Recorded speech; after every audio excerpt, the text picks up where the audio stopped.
born in Chicago, Illinois in 1930. Attended the University of Illinois from 1952 to 1956, where in 1956 he obtained his Bachelor of Science in Architectural Engineering, and also obtained a master's later on in 1956 in the same field. Mr. Lenke has done extensive traveling throughout the United States, Canada, Mexico, and Europe. Immediately after graduating, he joined SOM with no prior work experience. In 1963, he was made a participating associate. In 1964, an associate partner. And in 1973, he became a partner. He had several noteworthy projects to his name, including he was a structural engineer in 1959 on the Air Force Academy in Colorado. In 1960, he was a project engineer on Antioch College dormitories. In 1961 to 65, he was a project engineer and project architect on the Phase 1 of Chicago's Circle campus of the University of Illinois. And in 1970, he was project manager on the John Hancock Center. He is currently the head of all architectural production and construction at the SOM in Chicago, and I think he should be really interesting. He seems to have all his stuff together. Thank you. Thanks, Steve.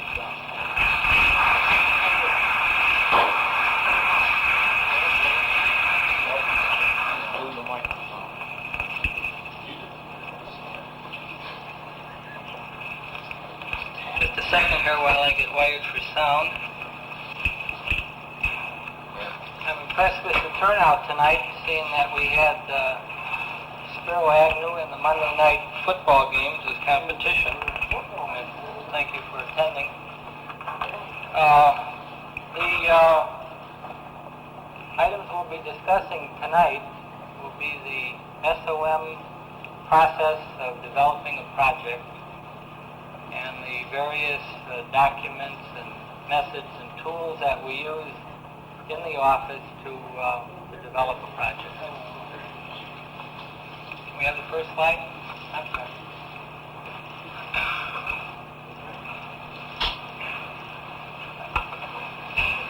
I thought to begin with we'd have a general discussion of the Chicago office of SOM to give you a feel for the type of personnel that we have in the office and where the responsibility lies for the various phases of the project as we go through the development. The Chicago office is the largest of the 5 SOM offices. The others are located in New York, San Francisco, Portland, and Washington. In Chicago, we have approximately 500 people at the present time. Of that number, approximately 400 are technical people, and we have almost 300 architects. And by architects, I mean personnel with an architectural background. Most of them are graduates out of an architectural program, and I would say about 25 or 30% have licenses, architectural licenses at the present time. The rest of our staff are structural engineers, mechanical and electrical engineers, plumbing engineers, fire protection engineers, specification writers, are what we call our staff personnel. The office is organized in studio groups, and a studio is a group of people that work with a senior designer. A senior designer in the firm usually is a partner or an associate partner, is a member of the firm. And the studios will vary from a half a dozen architects to as many as 30 or 40 architects in a particular studio. And the studio, on the one hand, functions similar to a small office in that there are projects assigned to the studio, and the architectural personnel within that studio works on the various phases of that project that's assigned to the studio. After that, the comparison to a small office really ceases, because the studio groups have the benefit of working with a fantastic staff group of technical people that have expertise in all areas. Our structural engineers, mechanical and electrical engineers, planning people, and so forth, supplement the efforts on our projects. And as I say, our project personnel, our architects, have the benefit of really a fantastic group of technical people. The next slide shows the various staff functions that we do have. You can see there are about a dozen, and they're all very important. Our engineering staff people work on the project floors with the studio groups. In Chicago, we have 3 project floors, and our 14 studios are located on those floors. And we have our engineers located on the floor working with the project architects. Now, our project responsibilities are very definitive. We have 2 people in charge of a project as far as its development in the office. We'll have a project designer and a job captain, and we are presently called a job captain, which is a rather old terminology, a technical coordinator, because it more closely defines what that person's responsibilities are.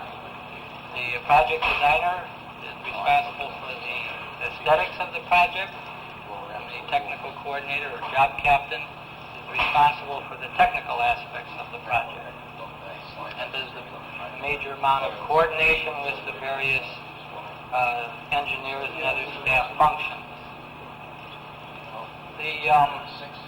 The other rather interesting part about our organization is that we do not have a production department or a design department, but we have a group of architects, and they do all the work that's required on a particular project. They'll do the programming, design, working drawings, participate in the construction part of it as we do. And it is not until an architect in our firm has several years of experience that he will start to concentrate in one area, either design or working drawings or the technical aspects. Many of our senior architects, and those are the people who are the assistants or backup people to our project designers and our job captains, can work in both areas very well. They're extremely valuable people, not only to us, but to themselves. The project team people, these are essentially the architectural group that's assigned to work on a project. Then we'll begin to develop the project in its various phases with the help of the various staff functions that you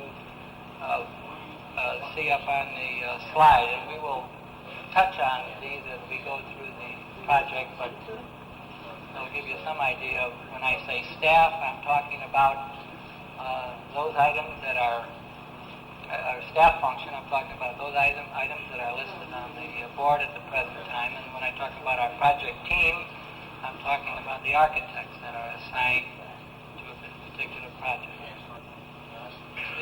This is graphically how a project is organized, with our partner in charge and a partner in charge of design and a project manager. Those are essentially administrative functions.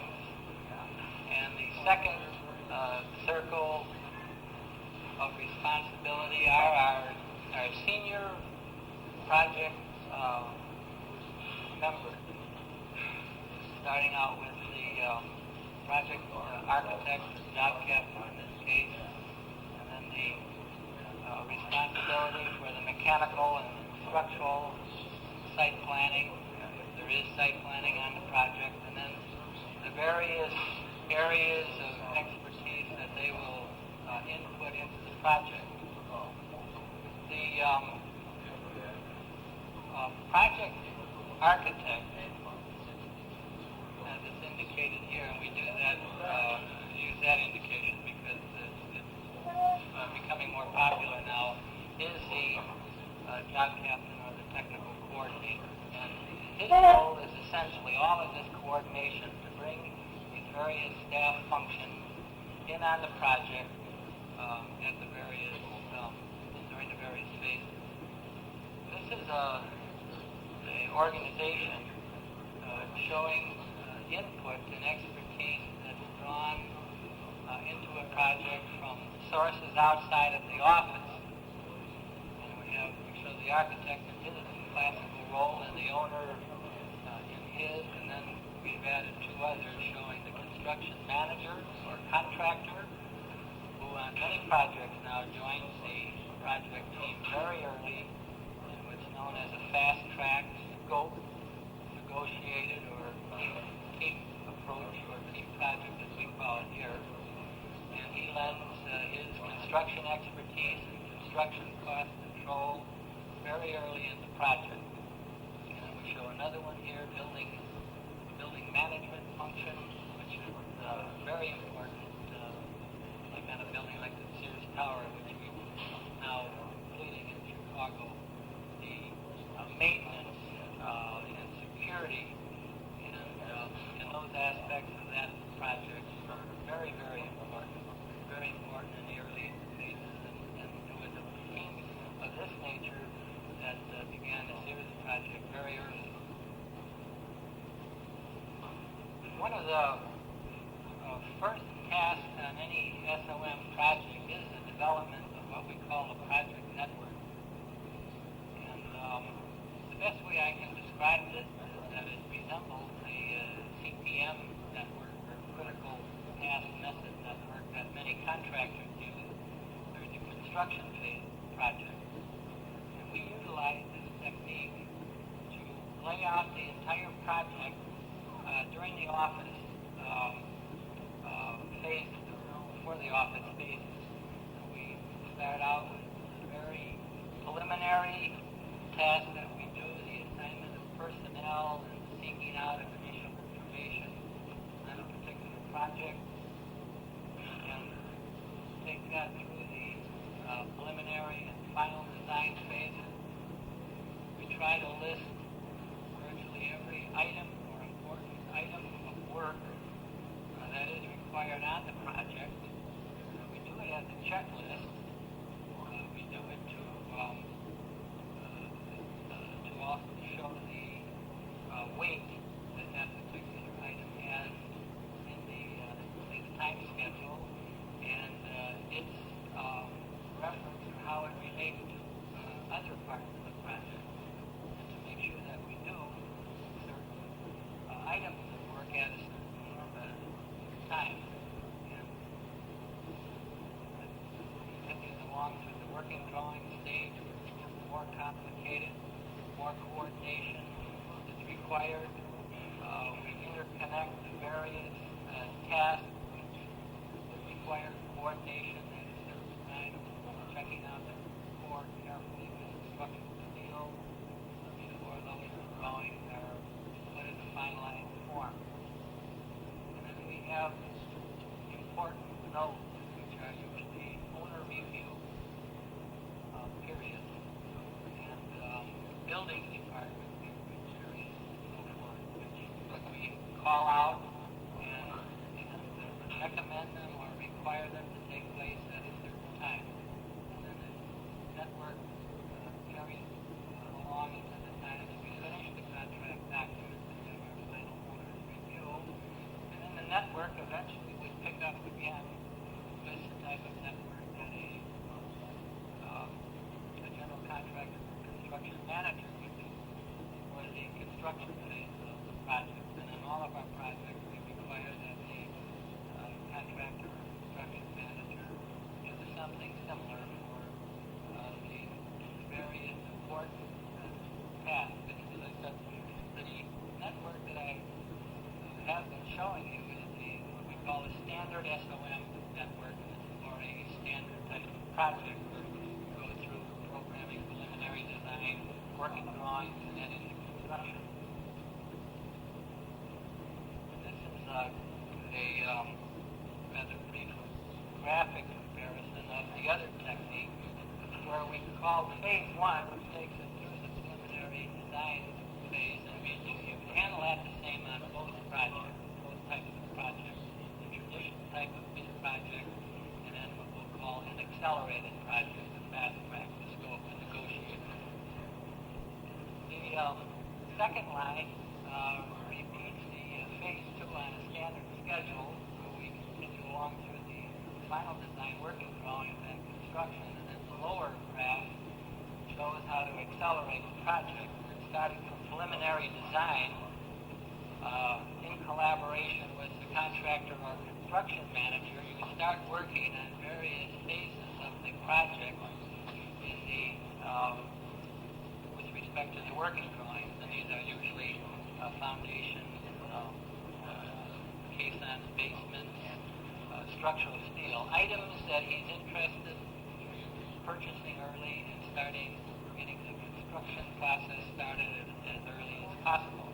And of course, that means that you have to finalize on those particular items, how many columns, where they are, what the eventual loads will be, because they're going to be under construction while you're completing your final design and going into drawings.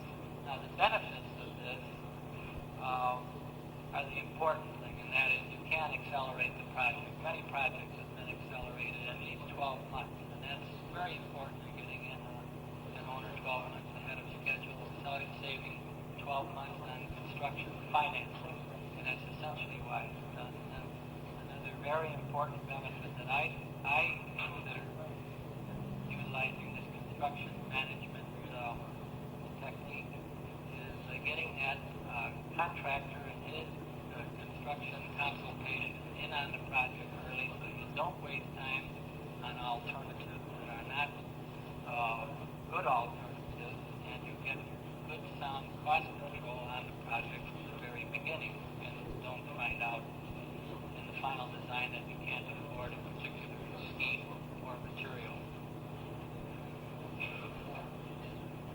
This is a sample of a very simple type of project network that we do. As I say, we do them for all of our projects. This happens to be for an interior project where we are only doing the interiors. This happens to be a couple of floors of interior work for some architects or some lawyers in the South. And we did a very brief network, but it was a very important one because it was a rather complex schedule that required special finishes, special equipment, special furniture, special rugs, special everything on a very tight schedule. And this pinpointed those important activities and kept them on schedule.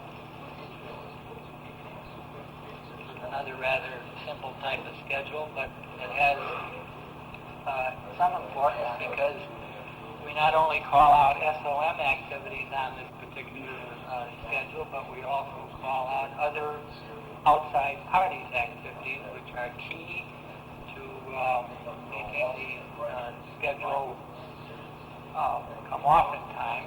And then we have, again, our nodes where certain reviews have to take place. In order to have those reviews take place, certain parties have to do certain work on time. This is very useful when you are working with outside agencies, the utility companies, and so forth, where you really have no control over them. But with a chart of this nature, you can show them how very important their particular phase of the work is to the entire project. And then now I'm going to very quickly show you a rather large and complicated network showing the SOM activities and consulting architect activities, contractor activities, and so forth on a rather large project that we're starting in Hong Kong at the present time. This chart's only about a month old.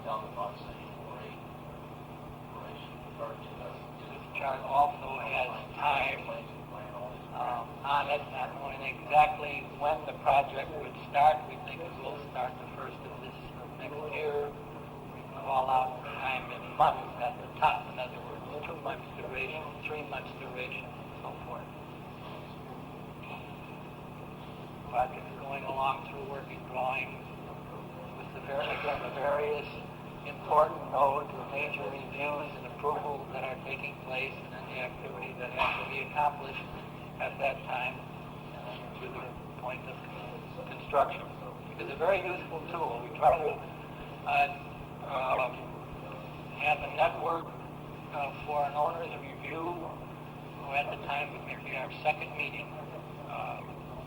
Make sure that the scope of the work is being called out carefully and that everyone understands what their responsibilities are with respect to the time schedule also. One of the next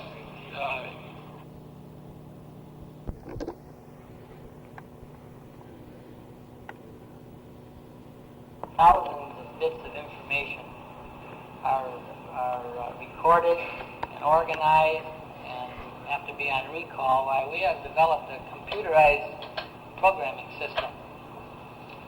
And we call it Serapi, and that's short for some combination of words that I can't remember at the present time. But it is a system of organizing program information so that it can be recalled, it is retrievable, and by creating various types of information, in this case either workstations, by creating these types and using this document when we interview the people, why we tally this information on a computerized printout sheet, punch cards, and then at any time we can call on the system to tell us how many workstations we have of one kind,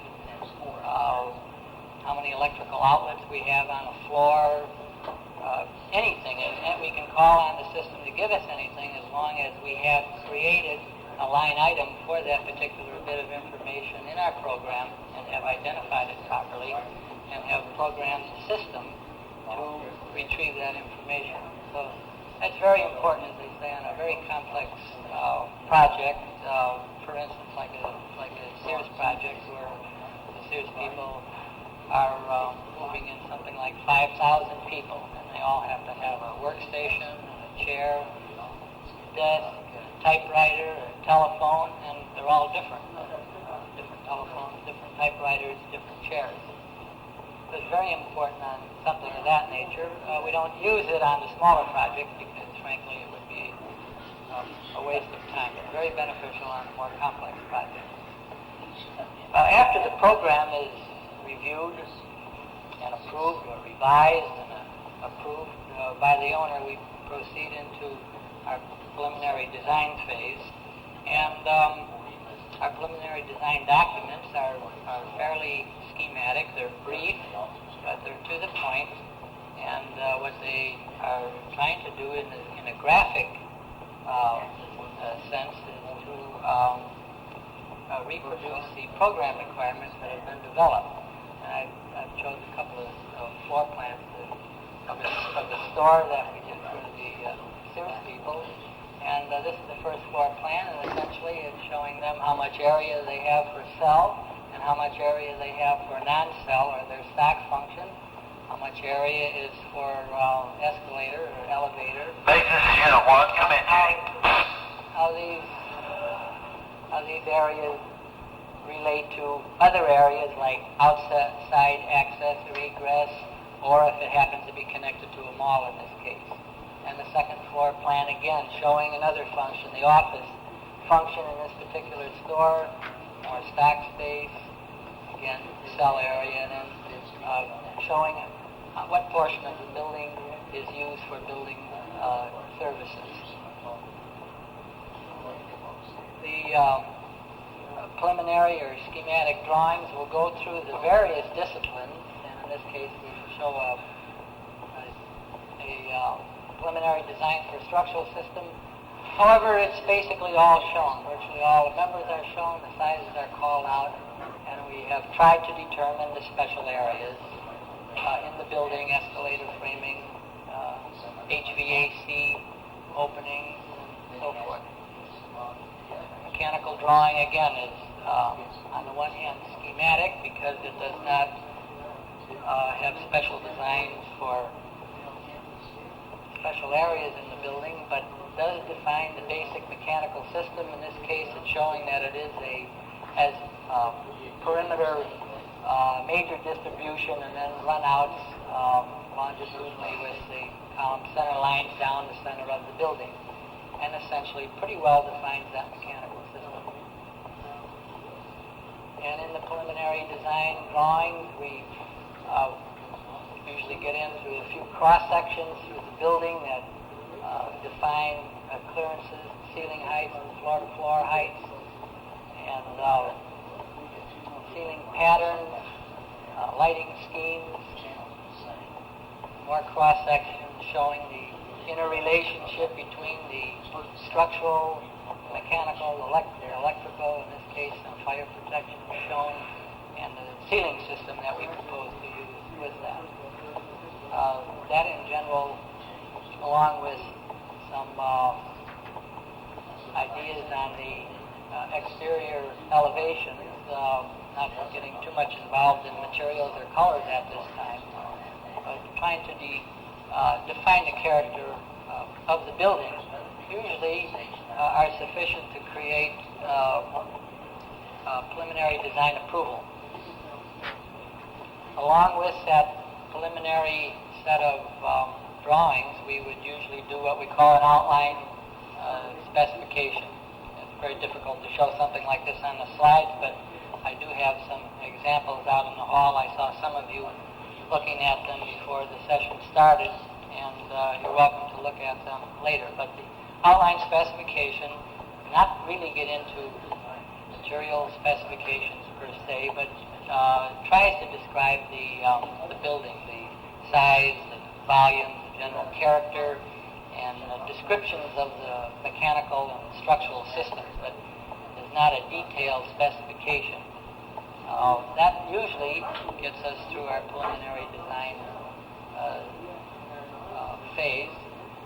Occasionally we will use study models. In this case I'm showing some block models. These are cardboard models similar to things that you're doing here on campus to study building masses and the relationships of the buildings in question. And we use mass models just to feel out and look for shape, and usually include some of the surrounding buildings in the area, and continue these study models, starting to define here some character and some color.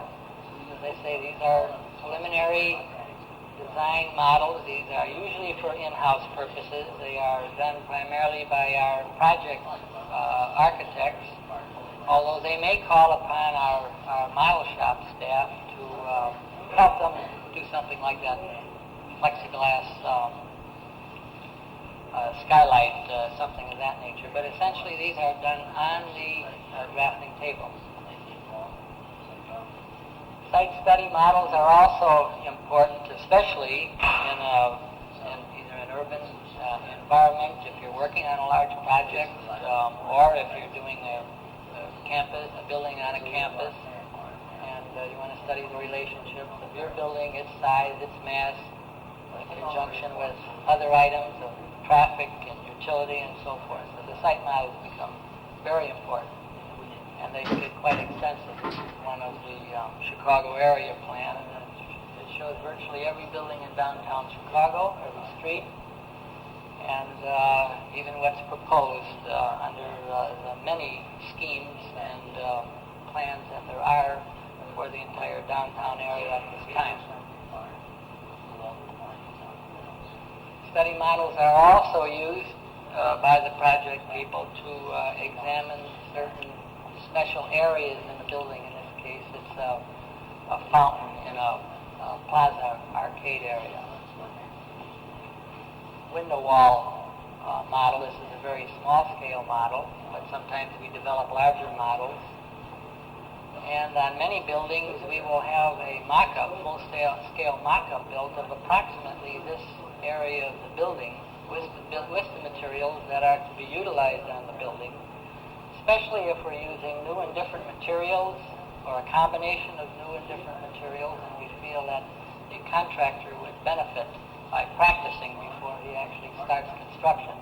And on many of our projects, you'll see a little something like that over in the corner of the site, and we use it to review, to approve, to comment, and it's usually maintained through the entire construction period. Many times I go out to the site and I'll see the general contractor's man over there with a plumber or sheet metal man, and they're practicing on that mock-up, and that's what it's for. It's a very worthwhile item. This happens to be a very small-scale mock-up that we utilize to study, in this case, the cladding and the glass on this particular building.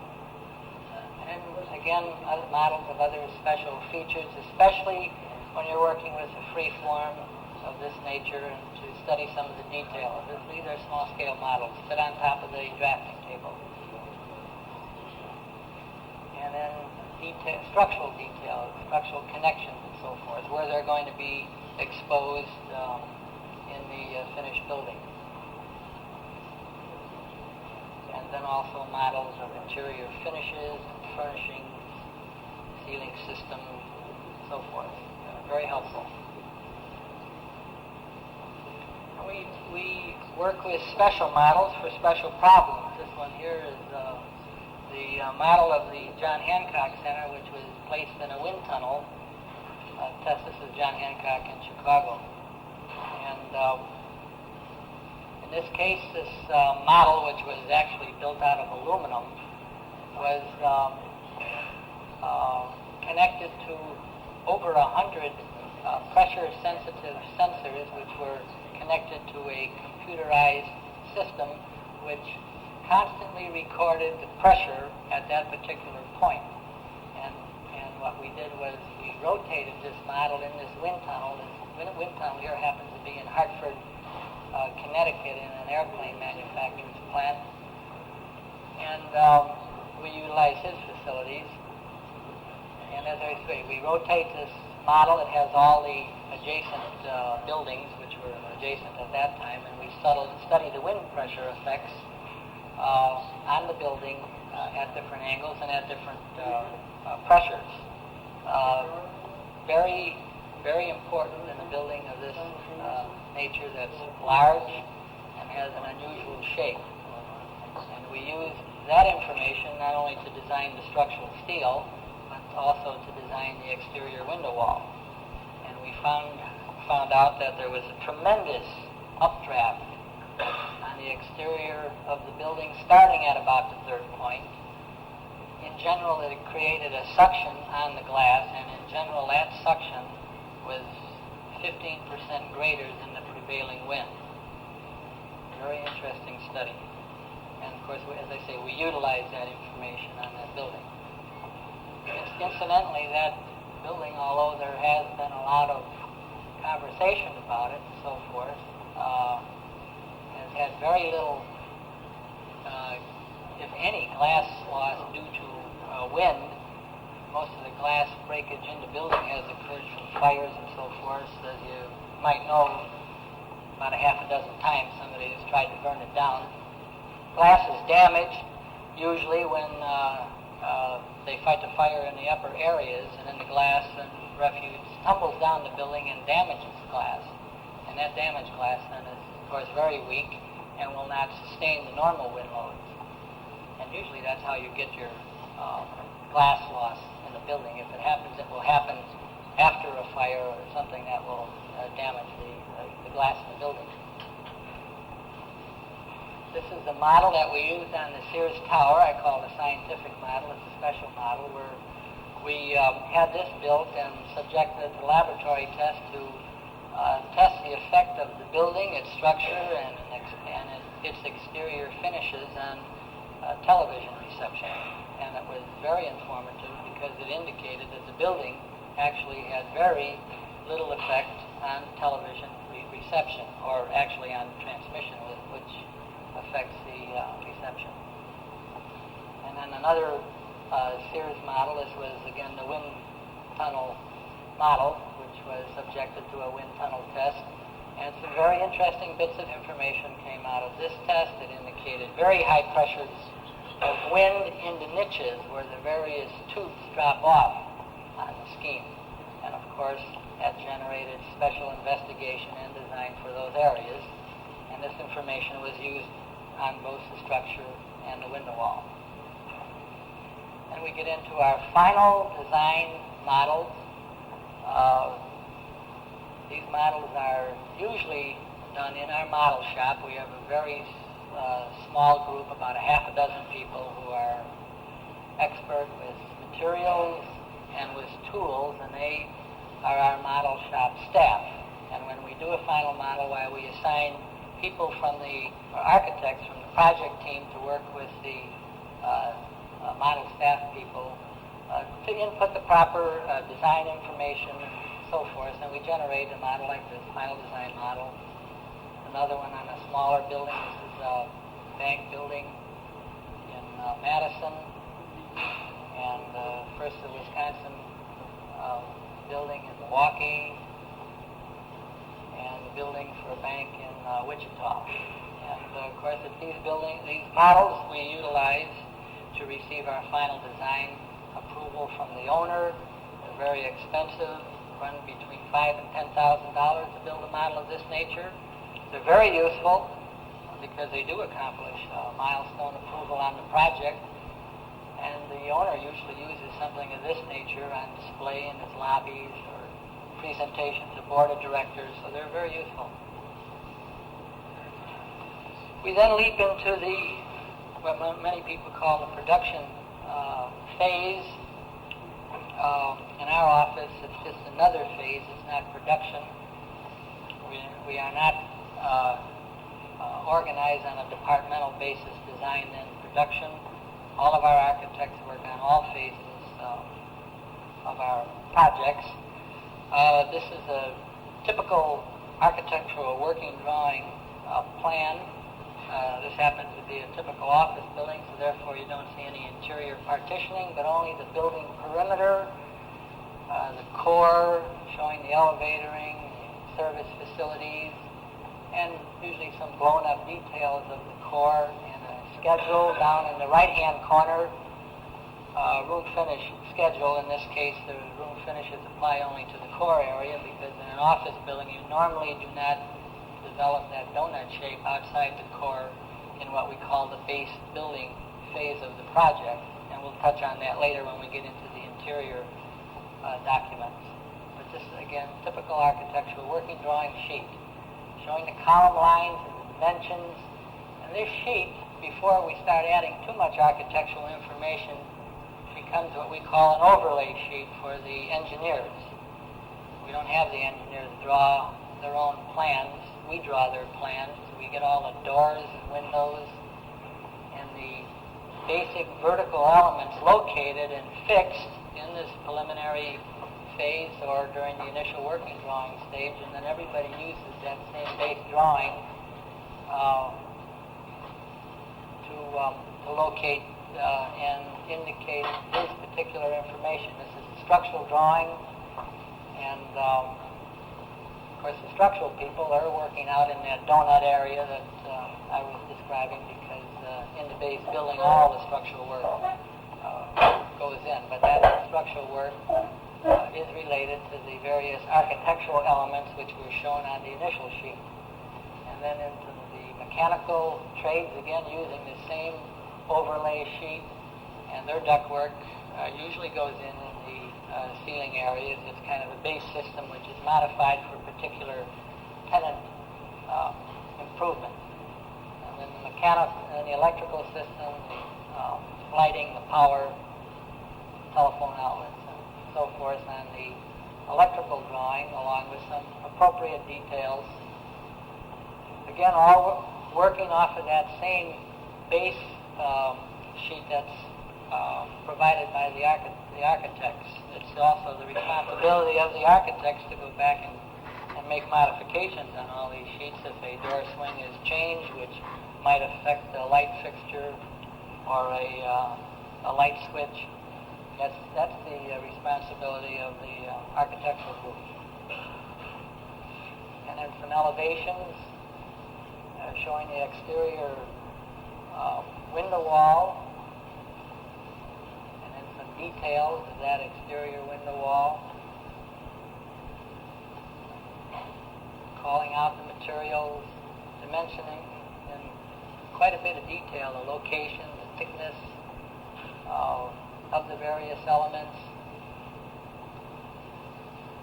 Another type of architectural elevation plan. I wanted to show you this so I could discuss a little bit of what we call a scope document. You'll see that these drawings here are not as detailed as the other drawings, and yet they do define a window wall for a building, both buildings approximately the same size.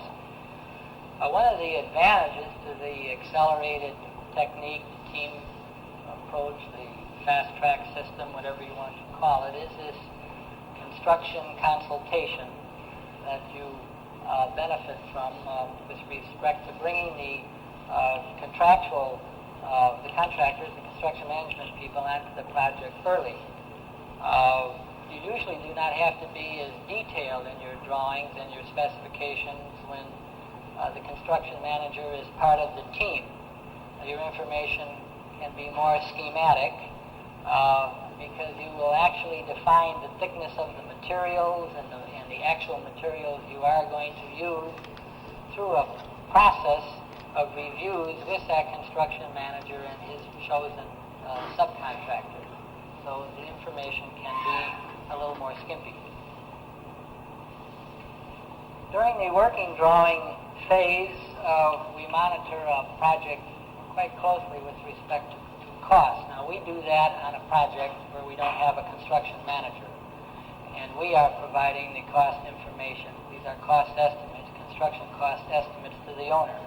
We usually do that at the end of the design phase, and we usually do that at the end of the working drawing phase. The sheet on the right shows the SOM breakdown, which is simple. We,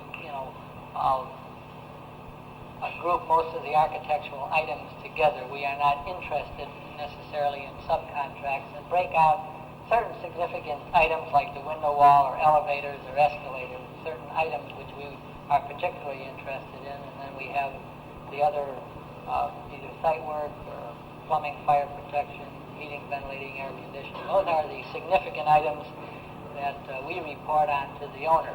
Now, when the contractor or construction manager is on board, he uses a different type of control because he essentially is going to work with subcontractors in the various areas, so his detail is more complex. He'll break out all the various architectural items as he will subcontract them, like carpentry and millwork, caulking and sealing, window walls, as we do in ours.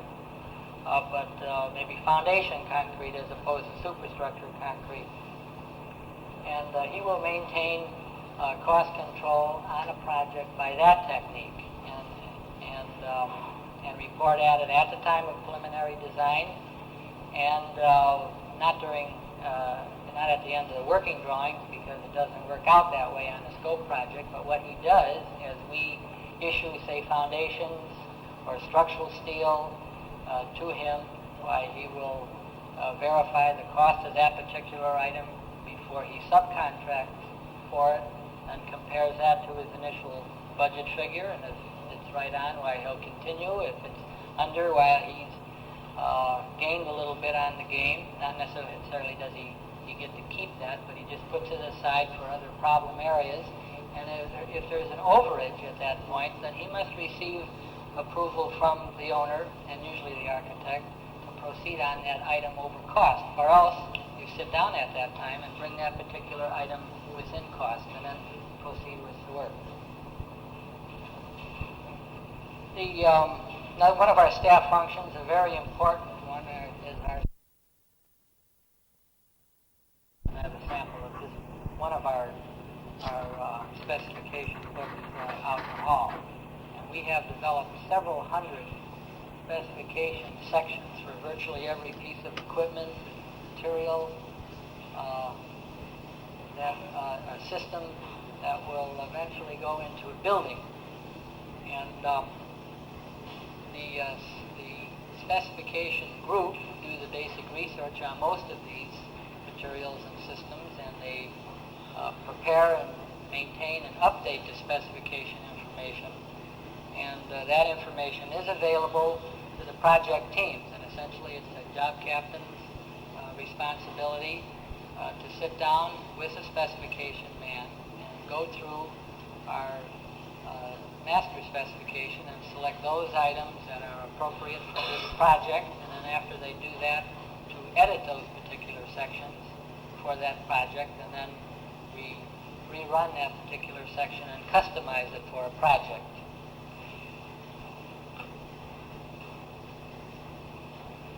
Another research tool that we have in the office is what we call our SOM systems.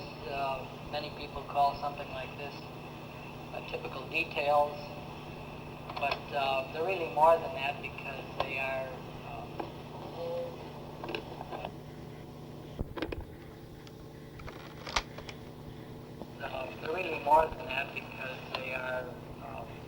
whole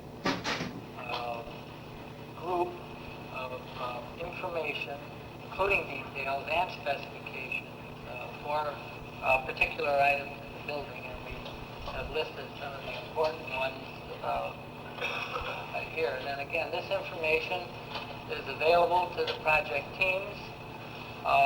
They can certainly copy it word for word if they wish, but it is the responsibility of that project team and that particular job captain to utilize only what's appropriate and not apply something inappropriate in a building. And it also is that project team's responsibility to develop anything which is new or different on that project. Now, in developing it, he can certainly use all of the expertise that we have in our office, and we do use outside consultants in certain items, like roofing, for instance, where the standards change virtually every year.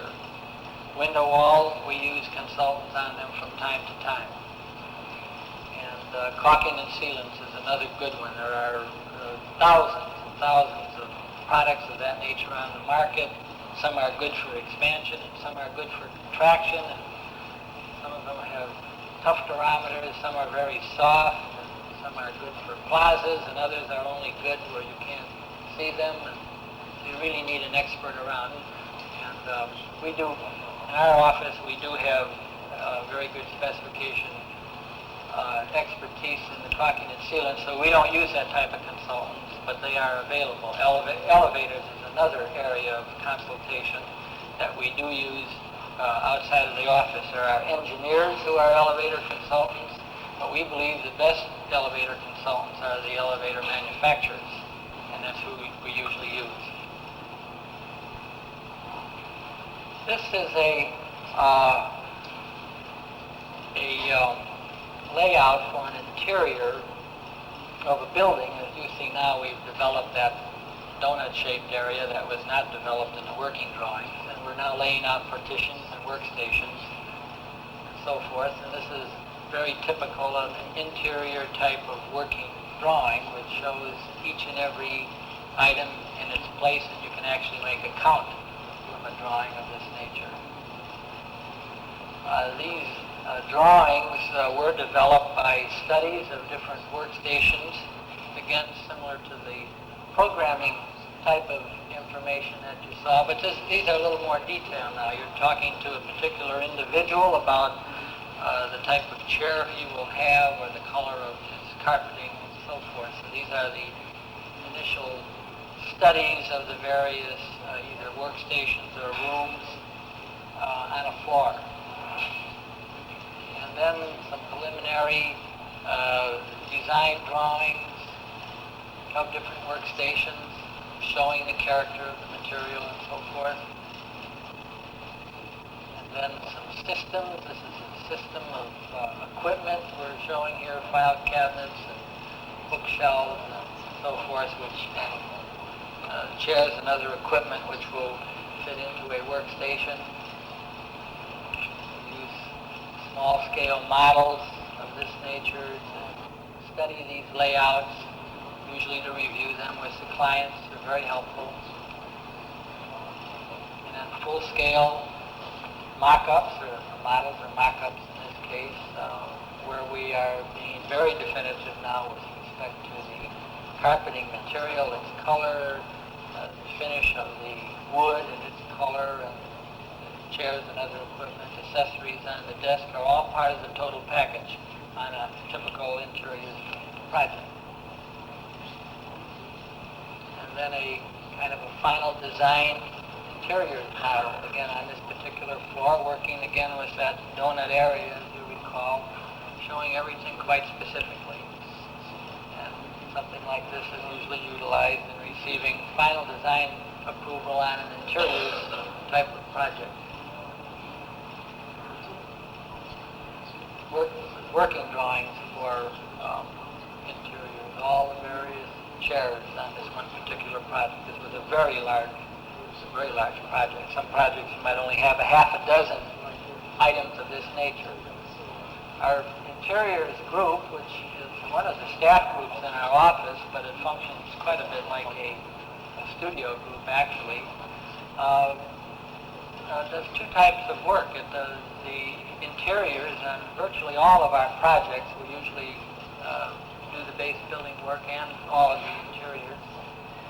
And it also does interiors in projects where we were not the base building architect, like we're doing several floors in the Standard Oil building in Chicago. And that's handled as a separate job. We'll do a project network for that project, program it. It's handled virtually the same as our base building work. And these are some more of the interior documents, working drawings actually for the various items of furniture, and accompanying this material will be the specifications for each item of furniture, specifying the finishes, colors for those items. That takes us through the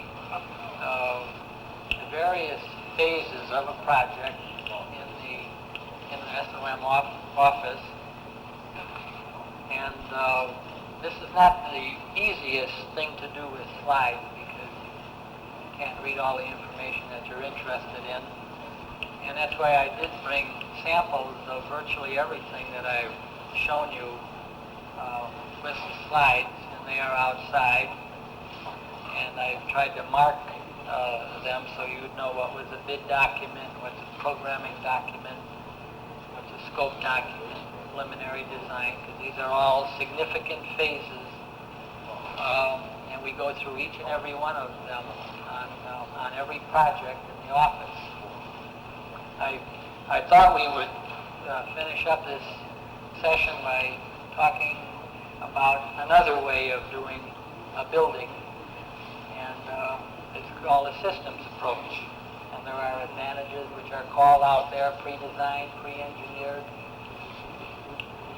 And there are cost savings. You can expedite a project by this nature, and it has its benefits, and it also has its applications. And why don't we go through one of these projects and we'll discuss them. The way we approach a systems project is, first of all, we define whether the project warrants a systems approach. And personally, I feel that you have to do more than one project to do a good systems approach on that project, because you are preparing documents and so forth, which you hope, or you should hope, to reuse time and time again. What we do is we will take a project and we will break it down into systems as I've indicated here. This is every element in the project is put into one of these systems package. The rest of the list of systems. And a system is best defined graphically. In this case, we're showing two systems. We have entry systems shown here by the big arrow, and then big solid arrow, and then the stair systems. In this case, we're indicating that stairs are very closely related to the stair systems, always very closely related to the entry systems. But there are two systems indicated on this drawing. Another system, the easy one, is escalator systems. And a more complex one, in this case, is toilet systems. And everything, every element of construction that's in that package is considered part of that system. And what we do from there, then, is generate a package of information for each system. And by doing this, the plans for a building can become quite simple. In this case, I'm showing you a store plan with the major elements, and then from off of that store plan, push the wrong button. From off of that store plan, you go into a systems book, and there's a sample of this outside if you want to care to look at it. The first sheet in this 8.5 by 11 book will reproduce that plan at very small scale to identify that system. You got into the booklet by reading the system name, and the next sheet will indicate the various layouts for that particular stair system. And the next sheet, some vertical dimensions, and it will also locate that particular system in the building. And then there's a series of details on the various elements in that system, including a specification which is similar to an outline specification. So it creates a complete package of information for that particular system, and is very convenient for a construction manager to subbid that particular package. And it can be made available to the construction manager almost immediately if in fact you are using systems that you have pre-developed and pre-designed. Structural can be handled the same way. That was a structural steel plan, which virtually showed every piece of steel in plan on the building. So a takeoff can be generated from that by either SOM or construction manager, and then again from the plan into the systems book where we show special details, typical details, testing information, specifications, anything that would normally make up that package. Mechanical plans are handled in the same manner, very simple, and then into the systems booklet for the details and the specifications on the particular item, whether it be ductwork or piping. This type of system, if it's used properly, I would say could result in reusing, I would say 90% of the documents on a particular project. And we utilize this system for Sears on a group of prototype stores. We did 5 of them throughout the country: Atlanta, Philadelphia, Minneapolis, Dallas, and Los Angeles. And these buildings, of course, had different environmental requirements, different design criteria, because they're all attached to regional malls, and they either accept or complement the character and architectural design of the mall. And all these exteriors were utilized with the same building system, the same structural, mechanical, electrical, fire protection system. The only thing that was changed in this case was the exterior detail. I think that's all for this evening. we have time, I'd be happy to answer any questions for the group.